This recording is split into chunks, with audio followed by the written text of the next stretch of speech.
오늘 주신 하나님의 말씀은 요한복음 20장 1절에서 18절까지 말씀입니다. 같이 봉독하겠습니다. 안식 후 첫날 일찍이 아직 어두울 때에 막달라 마리아가 무덤에 와서 돌이 무덤에서 옮겨진 것을 보고 시몬 베드로와 예수께서 사랑하시던 그 다른 제자에게 달려가서 말하되 사람들이 주님을 무덤에서 가져다가 어디 두었는지 우리가 알지 못하겠다 하니 베드로와 그 다른 제자가 나가서 무덤으로 갈새 둘이 같이 다름질하더니 그 다른 제자가 베드로보다 더 빨리 달려가서 먼저 무덤에 이르러 구부려 세마포 놓인 것을 보았으나 들어가지는 아니하였더니 시몬 베드로는 따라와서 무덤에 들어가 보니 세마포가 놓였고 또 머리를 쌌던 수건은 세마포와 함께 놓이지 않고 딴 곳에 쌌던 대로 놓여 있더라. 그때야 무덤에 먼저 갔던 그 다른 제자도 들어가 보고 믿더라. 그들은 성경에 그가 죽은 자 가운데서 다시 살아나야 하리라 하신 말씀을 아직 알지 못하더라. 이에 두 제자가 자기들의 집으로 돌아가니라. 마리아는 무덤 밖에 서서 울고 있더니 울면서 구부려 무덤 안을 들여다보니 흰옷 입은 두 천사가 예수의 시체 뉘었던 곳에 하나는 머리편에 하나는 발편에 앉았더라.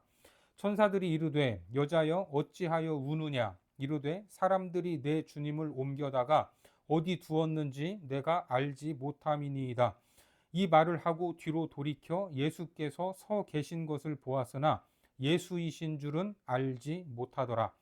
예수께서 이르시되 여자여 어찌하여 울며 누구를 찾느냐 하시니 마리아는 그가 동산지기인 줄 알고 이르되 주여 당신이 옮겼거든 어디 두었는지 내게 이르소서 그리하면 내가 가져가리이다. 예수께서 마리아야 하시거늘 마리아가 돌이켜 히브리 말로 라보니 하니 이는 선생님이라는 말이라. 예수께서 이르시되 나를 붙들지 말라. 내가 아직 아버지께로 올라가지 아니하였노라. 너는 내 형제들에게 가서 이르되 내가 내 아버지 곧 너희 아버지 내 하나님 곧 너희 하나님께로 올라간다 하라 하시니 막달라 마리아가 가서 제자들에게 내가 주를 보았다 하고 또 주께서 자기에게 이렇게 말씀하셨다 이르니라. 오늘은 영적인 눈이 열리는 순간이라는 제목으로 하나님 말씀 전하겠습니다. 십자가 위에서 모든 것을 다 이루시고 무덤에 장사되신 예수님까지 우리는 봤습니다. 하지만 그것이 끝이라면 기독교는 아무런 의미가 없습니다. 그 이후의 이야기, 우리 믿음과 신앙의 핵심이 있습니다. 그 놀라운 현장에 대해서 오늘 본문은 어떻게 시작을 합니까? 안식 후 첫날이라고 말합니다. 1절에 보면 안식 후 첫날 일찍이 아직 어두울 때에 막달라 마리아가 무덤에 와서 돌이 무덤에서 옮겨진 것을 보고 안식일은 금요일 저녁부터 토요일 밤이 오기 전까지인데 그 안식 후 첫날이기 때문에 바로 일요일, 그러니까 주일인 것입니다.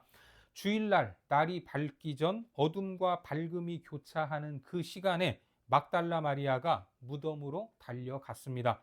거기서 뭘 봤습니까? 돌이 무덤에서 옮겨진 것을 보고 요한복음의 서술은 참으로 담담합니다. 왜냐하면 다른 복음서에 보면 예수님이 십자가에서 죽으실 때 그리고 무덤이 열릴 때의 장면을 굉장히 드라마틱하게 기록하고 있기 때문입니다. 마태복음만 봐도 예수님이 운명하실 때의 장면을 이렇게 말하죠. 마태복음 27장에 예수께서 다시 크게 소리 지르시고 영원히 떠나시니라. 이에 성소 휘장이 위로부터 아래까지 찢어져 둘이 되고 땅이 진동하며 바위가 터지고 무덤들이 열리며 자던 성도의 몸이 많이 일어나되. 그리고 부활의 장면을 보면 어떻습니까? 마태복음 28장에 안식일이 다 지나고 안식 후 첫날이 되려는 새벽에 막달라 마리아와 다른 마리아가 무덤을 보려고 갔더니 큰 지진이 나며 주의 천사가 하늘로부터 내려와 돌을 굴려내고 그 위에 앉았는데 그 형상이 번개 같고 그 옷은 눈같이 희건을 지키던 자들이 그를 무서워하여 떨며 죽은 사람과 같이 되었더라. 큰 지진과 번개가 번쩍거리면서 돌을 굴려내는 드라마틱한 사건들로 묘사하는데 요한복음에서는 그렇게 묘사하지 않습니다. 심지어 마리아가 도착해도 그 무거운 돌문을 누가 옮겨줄까 하는 그런 걱정도 없습니다. 갔더니 돌이 굴려져 있는 것을 보았다. 남일 이야기하듯 서술하고 있습니다. 그 광경을 본 마리아는 시몬 베드로와 예수님이 사랑하시는 제자들에게 속히 달려가죠. 본문 2절에 보니까 시몬 베드로와 예수께서 사랑하시던 그 다른 제자에게 달려가서 말하되 사람들이 주님을 무덤에서 가져다가 어디 두었는지 우리가 알지 못하겠다 하니, 어디 두었는지 모르겠다. 여전히 막달라 마리아의 입장에서는 예수님이 어떤 사람입니까? 죽은 사람이기 때문에 이렇게 말하는 것입니다. 이 말을 들은 제자들은 무덤으로 달려가죠. 3절과 4절에 베드로와 그 다른 제자가 나가서 무덤으로 갈새 둘이 같이 다름질하더니 그 다른 제자가 베드로보다 더 빨리 달려가서 먼저 무덤에 이르러. 상대적으로 젊은 요한, 다른 제자는 요한입니다. 이 요한이 베드로보다 더 빨랐던 것입니다. 그렇게 무덤에 도착해서 들여다보죠. 5절에 구부려 세마포 놓인 것을 보았으나 들어가지는 아니하였더니, 무덤 안에는 예수님의 시신을 감싸고 있던 세마포만 놓여 있고 예수님은 없었습니다. 요한은 두려운 생각이 들었는지 선뜻 무덤 안으로 들어가지는 못하고 기다렸습니다. 그때 베드로가 왔죠. 하지만 베드로는 안으로 들어가게 됩니다. 6절과 7절에 시몬 베드로는 따라와서 무덤에 들어가 보니 세마포가 놓였고 또 머리를 쌌던 수건은 세마포와 함께 놓이지 않고 딴 곳에 쌌던 대로 놓여 있더라. 어떻습니까? 이미 마리아에게서 시신이 없어졌다는 말을 들은 상황입니다. 그런데 정말 없으니까 마음이 얼마나 철렁했겠습니까? 아마도 깜짝 놀랐을 것입니다. 주님이 부활하셨을 것이라는 생각은 아예 하지도 못하고 있습니다. 참담하게 처형을 당하셨는데 그 시신까지도 없어졌다고 하니 그 마음이 말이 아니었을 겁니다. 사실 시신과 접촉하는 것은 당시 유대의 정결법에 어긋나는 일인데 그런 것 저런 것 생각할 겨를도 없이 베드로는 무덤 안으로 들어갔습니다. 그 마음에 예수님에 대해 죄송하고 송구스럽고 안타까운 마음이 있었던 것 같습니다. 이렇게 예수님의 무덤에 대한 정보가 하나 둘씩 드러나고 있는데 순서대로 보면 마리아는 옮겨진 돌을 봤죠. 그리고 요한은 와서 세마포를 받고 베드로는 머리 수건과 세마포를 받습니다. 점점 보는 것들이 많아지지 않습니까? 이렇게 점진적으로 보는 것이 많아지고 있습니다. 앞으로 그들의 눈이 이제 열릴 것이다 라는 가능성과 뭔가 더 많은 것을 보겠구나라는 기대감을 들게 합니다. 그런데 이어지는 말씀에서 보고 믿더라 라고 하죠. 8절에 보니까 그때야 무덤에 먼저 갔던 그 다른 제자도 들어가 보고 믿더라. 뭘 믿어요? 주님이 부활하셨다라는 사실을 믿었다. 이 말이 아닙니다. 주님의 시신이 없어졌다고 하는데 그것이 사실이었구나라는 것을 알게 됐다는 말이죠. 그래서 9절에서 부연 설명을 하고 있습니다. 9절에 보니까 그들은 성경에 그가 죽은 자 가운데서 다시 살아나야 하리라 하신 말씀을 아직 알지 못하더라.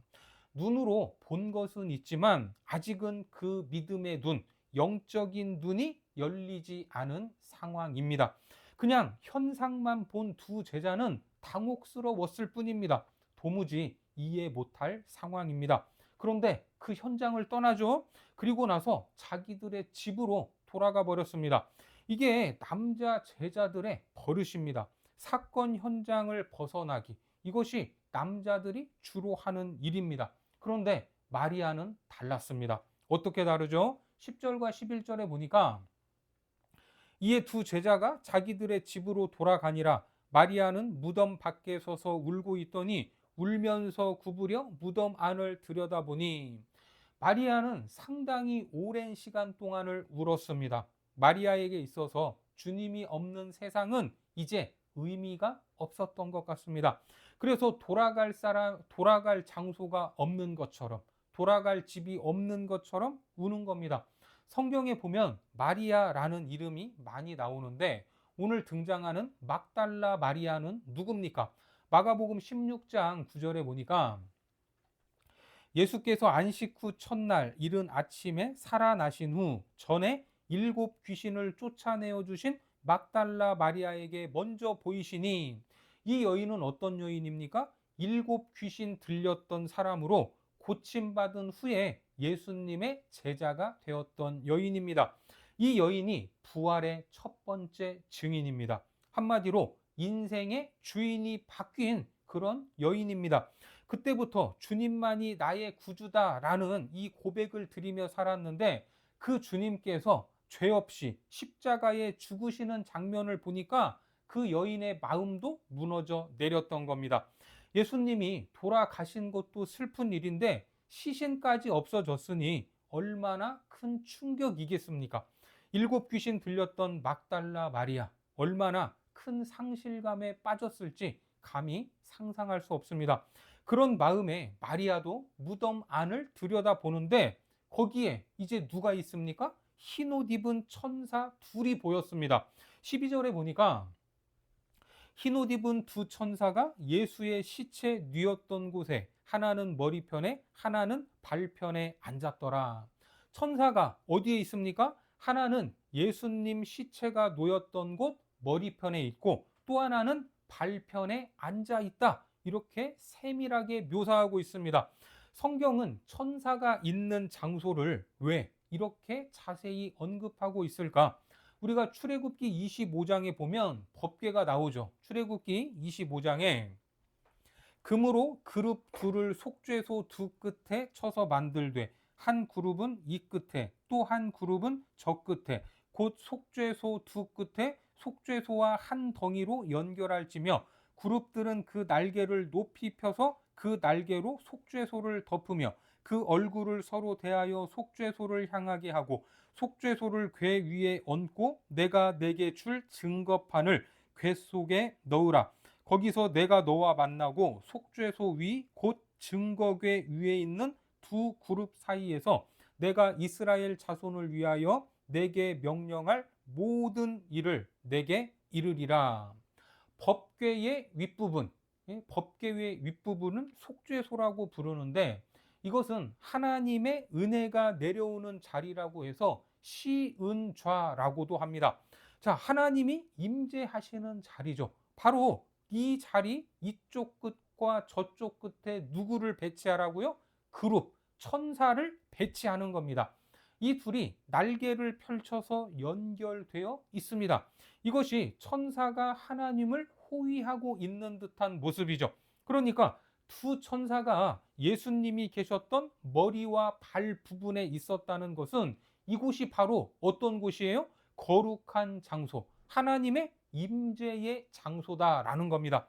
예수 그리스도의 은혜를 드러내기 위한 의도적이고 자세한 설명을 하고 있습니다. 그 천사가 묻죠. 13절에 보니까 천사들이 이르되 여자여 어찌하여 우느냐, 이르되 사람들이 내 주님을 옮겨다가 어디 두었는지 내가 알지 못함이니이다. 마리아는 그게 천사인 줄 모르고 정원지기인 줄 알았습니다. 그러다가 인기척이 느껴져 뒤를 돌아보는데 거기에 예수님이 서 계셨습니다. 14절에 보니까 이 말을 하고 뒤로 돌이켜 예수께서 서 계신 것을 보았으나 예수이신 줄은 알지 못하더라. 그런데 마리아는 금방 그분이 예수님인 줄 알아보지 못하죠. 그럴 것 같습니다. 왜냐하면 부활하신 예수 그리스도의 모습은 이전에 봤던 고난당하고 수척해진 그리고 상할 대로 상한 예수님의 그 모습은 아니었을 것이기 때문입니다. 그리고 분명히 엠마오로 가던 그 제자들도 그 길에서 동행이 되었던 주님을 보고 못 알아본 그런 경우가 있지 않습니까? 처음에 집에 모셔들여 가지고 음식을 함께 먹으려고 할 때 주님이 축사하시고 떡을 떼자 눈이 밝아지고 알아봤습니다. 그러니까 예수 그리스도의 며칠 전 모습과 다르기 때문에 한 번에 예수님인 줄 알지 못했던 것입니다.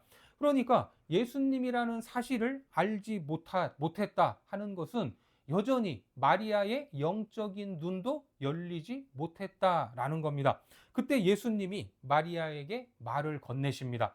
15절에 보면 예수께서 이르시되 여자여 어찌하여 울며 누구를 찾느냐 하시니 마리아는 그가 동산지기인 줄 알고 이르되 주여 당신이 옮겼거든 어디 두었는지 내게 이르소서 그리하면 내가 가져가리이다.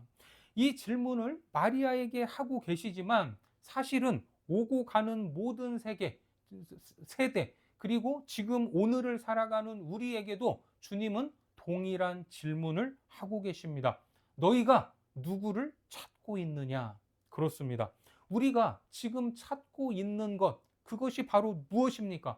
마리아는 여전히 예수님이신 줄도 모르고 동산지기인 줄 알고 부탁하고 있죠. 마리아에게 예수님은 어떤 사람입니까? 여전히 죽은 사람이었기 때문입니다. 그때 예수님이 마리아의 이름을 부르시죠. 16절에 보니까 예수께서 마리아야 하시거늘 마리아가 돌이켜 히브리 말로 라보니 하니 이는 선생님이라는 말이라. 마리아야. 그러자 마리아가 돌이켜 히브리 말로 라보니라고 말합니다. 선생님이라는 뜻이죠. 마리아는 자기의 이름을 불렀을 때 비로소 그분이 예수님이라는 것을 깨닫게 됩니다. 누군가 내 이름을 부를 때 그 소리와 톤, 그 음성에서 느껴지는 여러 가지 감정들이 있을 것입니다. 마리아는 바로 그 존재를 느꼈습니다. 이렇게 예수님이라는 것을 알았다면 어떻게 하고 싶겠습니까? 와락 안아보고 싶지 않겠습니까? 그분을 만지고 싶었을 것입니다. 그러나 예수님은 손을 대면 안 된다라고 하시죠. 17절에 예수께서 이르시되 나를 붙들지 말라. 내가 아직 아버지께로 올라가지 아니하였노라. 너는 내 형제들에게 가서 이르되 내가 내 아버지 곧 너희 아버지 내 하나님 곧 너희 하나님께로 올라간다 하라 하시니. 주님은 붙들지 말라 이렇게 말하시는데 왜 그러셨을까? 일단 육신으로 오신 예수님은 그 사명을 온전히 이루셨기 때문에 붙잡는다고 해도 이 땅에 계속 계십니까? 안 계십니까? 계실 수 없습니다. 이제는 떠나셔야 하기 때문입니다. 이제 마리아도 예수님과 계속해서 함께 할 수 없다라는 것을 깨달아야 합니다. 그래서 붙들지 말라라고 하신 겁니다. 이어서 그것을 말씀하시죠. 너희 하나님께로 올라간다 하라. 주님이 마리아에게 지시를 하시는데 우리는 요한복음에서 강조되었던 메시지 하나를 기억해야 합니다. 예수님은 당신 스스로를 무엇으로 인식하셨습니까? 보냄을 받은 자로 인식하셨습니다. 그리고 제자들을 부르시고 다시 그들을 세상으로 보내셨습니다. 그런데 보냈던 제자들이 다 도망갔죠. 무덤에 베드로와 요한이 다녀갔지만 주님은 막달라 마리아를 다시 그들에게 보내고 계시는 겁니다.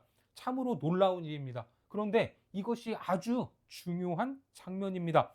배반하고 도망간 제자들을 향해서도 그 못난 놈들, 바보 같은 놈들, 겁쟁이들이라고 말씀하지 않으시고 그들을 무엇으로 부르세요? 형제들이라고 부릅니다. 여전히 하나님은 내 하나님이면서 동시에 그들의 하나님이시기 때문입니다. 다시 말해 예수 그리스도와 제자들이 운명을 나눈 사이이다라는 걸 보여주고 있습니다. 당시 제자들은 여전히 두려움 속에 있었고 믿음의 자리에 이르지 못했고 당혹스러운 상황에서 우왕좌왕하고 있었지만 그럼에도 주님은 끝까지 그들을 신뢰하고 계셨던 것입니다. 이것이 바로 사랑이죠. 오래 참고 기다리시는 것. 이런 사랑이 제자들을 진짜 제자로 만드는 것입니다. 그래서 막달라 마리아는 제자들에게 가서 말합니다. 내가 주를 보았다. 부활의 첫 번째 증인으로서 그 부활을 증언하게 됩니다. 본문 18절에 막달라 마리아가 가서 제자들에게 내가 주를 보았다 하고 또 주께서 자기에게 이렇게 말씀하셨다 이르니라. 마리아의 말을 먼저 보면 내가 주를 보았다라고 하고 주께서 이렇게 말씀하셨다라고 말하죠. 오늘 목격자들이 본 것이 무엇입니까? 돌이 굴려진 것을 받고 세마포를 받습니다. 또 세마포와 수건, 천사들을 받고 결국은 살아계신 예수님까지 보게 되었습니다. 그렇게 보는 것이 우리 신앙생활에서 중요합니다. 하지만 거기에서 멈추면 안 되죠. 그 본 것을 말해야 합니다. 그래서 마리아는 제자들에게 주님을 봤다라고 말하죠. 3년간 주님과 함께 했던 제자들이 아니라 그동안 천대받고 멸시받던 여인, 귀신 들렸던 여인에게 이처럼 고귀한 사명이 주어졌던 것입니다. 그렇습니다. 복음은 세상적으로 유력하다고 해서, 영향력이 있다고 해서 흘러가는 것이 아닙니다.